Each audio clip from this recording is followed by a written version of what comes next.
Alright guys, so it's time to finally go over the GTI after the IS38 install. So I am pretty much full bolt on at this point. I do not have an intercooler. I have ordered a CTS front mount intercooler, so I will be doing that. It's supposed to be here in about 3 weeks. I don't have a catch can, but I don't track the car, and I've never had issues with, or real big issues with oil getting in the intake. You know, every once in a while, especially, you know, taking it off and checking in there, I do get some oil, but it's probably just blow by. I mean, it's a turbo car, you're gonna get some oil in there. Nothing crazy, no like pulls or anything, just like you could tell there's been oil around. But I've never had problems with you know, smoke coming out of the exhaust or anything like that. And I do have spirited driving sessions where I'll take a few corners on a windy road pretty hard, and I've never had that issue. So I do not have a catch can. I run RS3 coils, I run RS7 plugs. So I do have a stock Airbox right now, and I'm running the VWR foam filter. My whole intake system is pretty much aftermarket at this point. It is an ECS, you know, bigger kind of silicone tube coming from the Airbox itself to the turbo inlet elbow, which is a CTS inlet elbow. It's their first generation one. I have thought about upgrading to one of the newer styles. I got this one way back in the day when they were first coming out. After that, I do have the charge pipe I grabbed was ECS tuning, I believe. That's running from the turbo to the intercooler. The pipes coming off of the stock intercooler that I still have are still the stock pipes that come with the car. Those will be upgraded obviously when I do the front mount. So that is still a little stock. Front mount intercooler stock for the GTI. The throttle pipe coming out of the intercooler into the throttle itself is a CTS turbo as well, with the meth bung and pre-installed. I don't run meth currently, but it is in there. It does come with it. Exhaust wise, I run a Catless CircuitWerks downpipe. This was the cheapest one to get way back in the day. Back in 2017 I grabbed it, and I've had no problems, no rusting out, no, you know, broken welds. And everyone complains about it because when you first install it, at least on the R, I don't think I really worried about it on the GTI, or it was already set up. We already fixed it from when I had it on the R. But is where it actually mounts down, like halfway down it onto the engine block. The holes aren't drilled up right, so we just augered out a little bit and made our own holes so it mounted up perfectly. But that is Catless. And then at this point, I have the exhaust ran 3 inches turbo back. I had the old man that works at my shop that I work at, he custom made me, so we took a Flowmaster Series 80 muffler, and when you first get them, the pipe comes out the side where the 2 outlets would come out, so you can't get that through your center midsection and wrap around easily. There's no room for it, so we modified that and took it and mounted it on the back, so it's kind of like a direct in. And then in the middle, I'm currently running a ECS dump valve. I don't really use it. I don't know if it's where I have it ultimately located at. You know, in theory, it only fits down there if you run a muffler in the back, which if you don't run the muffler, then what's the point of having the cutout, because it's already straight pipes. But where it can actually fit under there, and now I don't even think it would fit on an R, to be honest with you, because of the drive shaft, but on the GTI it fits directly under the center console area. When I open that thing up, maybe at high RPMs it might make a little difference, and it runs, you know, it runs fine at high RPMs, but at those lower RPMs it's almost not enough back pressure and it runs like shit. So now you might be able to flop, you know, if you have something that can flop tunes around real time, you might be able to get a tuner to dial that in for you like that and be more efficient. But other than that, I honestly don't really open it up other than to fuck around and make some noise here and there and rev the car up at car shows or for my kids or whatever.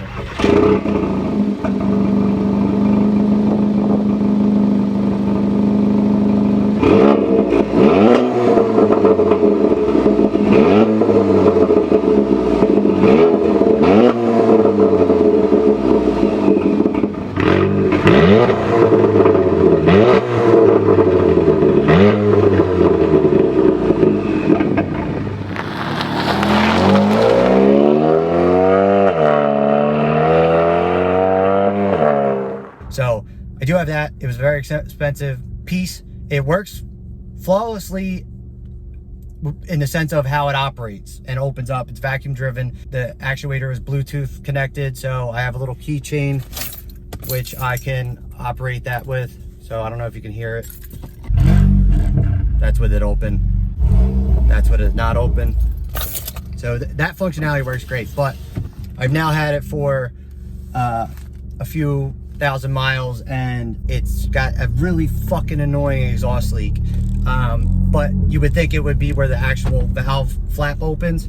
It's not. It's where, so the valve comes through on an axis, and at the very top access point, it's leaking out of the top, where the thing kind of spins on that. So it's leaking out of the top of that. And there's nothing I can do at this point to try and get it to seal up properly. So that sucks. And I'm honestly over it. So I will be getting rid of that thing very shortly. So first impression of the IS38. It's a shit ton more power. Now, I do not have a performance package GTI, so the traction is horrendous.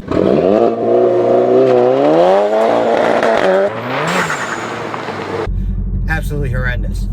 But I mean, it's really fucking fun. My custom tune, it's very crackly, and now this is my first flash tune. I've always been on JB4, so the flash tune makes a hell of a difference when they can fuck with timing and trims a lot more and really dial it in. So, I mean, the power is instant.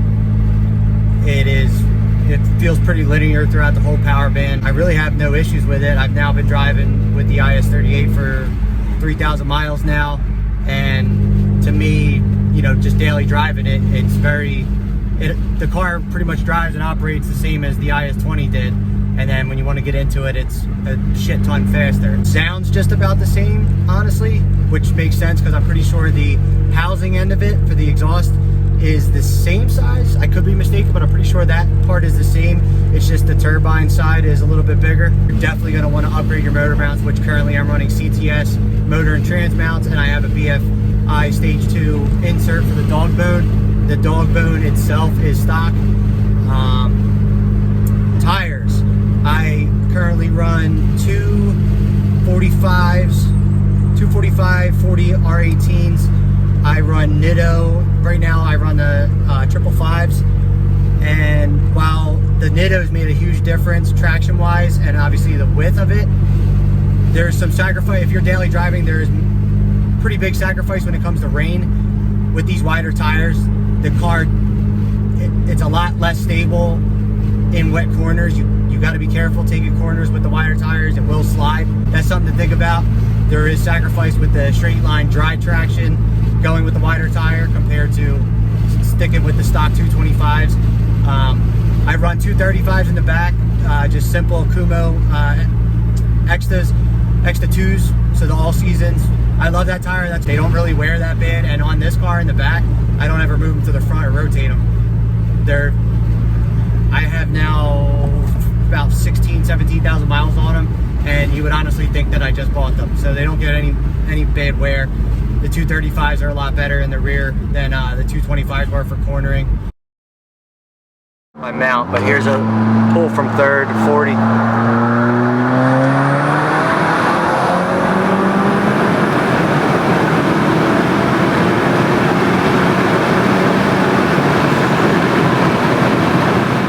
Tune-wise, I can't speak to the different tunes on the IS38, but I have a custom tune done by Rashawn Patel is his name. He's a pretty well-known guy around my area. I run the JB4 stacked, but not stacked for power right now. I just use it to log. But that's pretty much what we're working with mod-wise, setup-wise, everything-wise. And, you know, I like the car. I mean, the car is a great daily driver. Great gas mileage, even with the IS38. And, I mean, the power is fucking immense, so.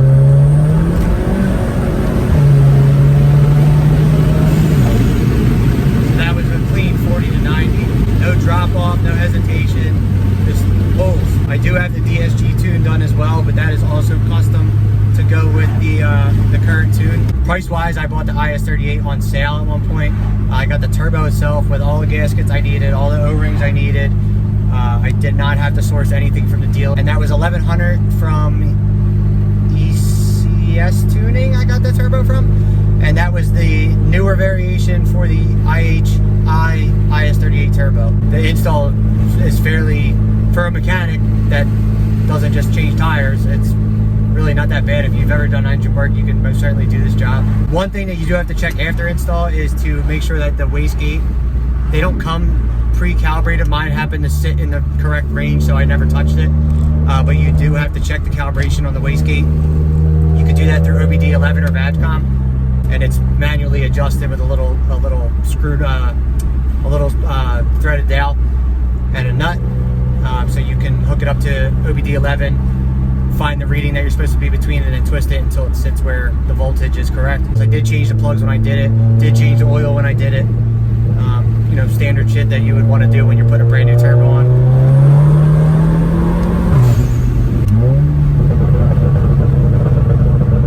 I do not have a verbal tune. The car just with the custom tune, that's just what it does in sport mode, coming or downshifting from a high RPM. I'm not a big fan of verbal tunes or those AK-47 tunes. To me, having a combustion rocking it's not like a straight 4-cylinder where you're sending that explosion into the exhaust pipe. You're rocking your fucking turbo with just explosions. It's gonna cause an issue after a while. Oh, IS20, when I changed it, the wastegate was wasted. So that was at 50,000 miles-ish.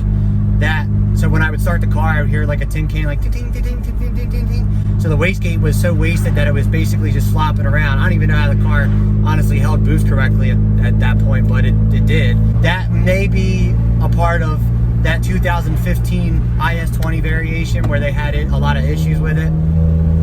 So expect to change your turbo, especially if you beat on it and you bought the 2015, or honestly any of these IHI or the IS turbos. I mean, I've seen dudes blow turbos at 20,000 miles, 30,000 miles, 50,000 miles, 70,000 miles, 80,000 miles, and they're all kinds of different driving. One guy barely even, he dailied it and maybe did like one pull a day on the way to work, and his blew at 20,000 miles, set fragments into the oil feed line, blew the engine.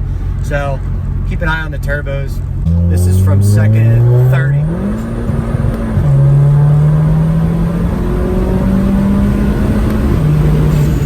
That's 90. You can see in second it just spins its ass off. But it's still gripping, it's still like pulling, but it's spinning its balls off. I would say 400 horsepower. Now if I had traction, I think 500 would be the ideal number, but for a non-performance pack, GTI, 400, man, it's almost too much because of the traction. But on the highway, it's fun. Even, ripping through first and second from a dig is fun. And it does pull, it just doesn't hook and pull. But it's a fun little fucking car at 400 horsepower. You can get a solid, probably 360 with just a downpipe and downpipe intake and a tune with the IS38, and have all the fun in the world.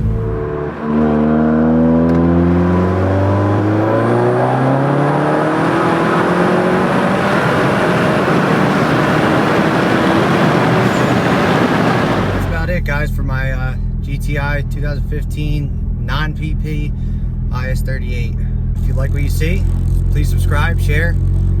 If this video goes well, I'll come back and do more. I took a little break there, got busy with life, but freed up a little bit of life, thinking about coming back and doing more videos. I know a lot of you guys like the how-tos, so yeah, let me know. And any comments, any questions, please leave them in the comments, and keep on dubbing.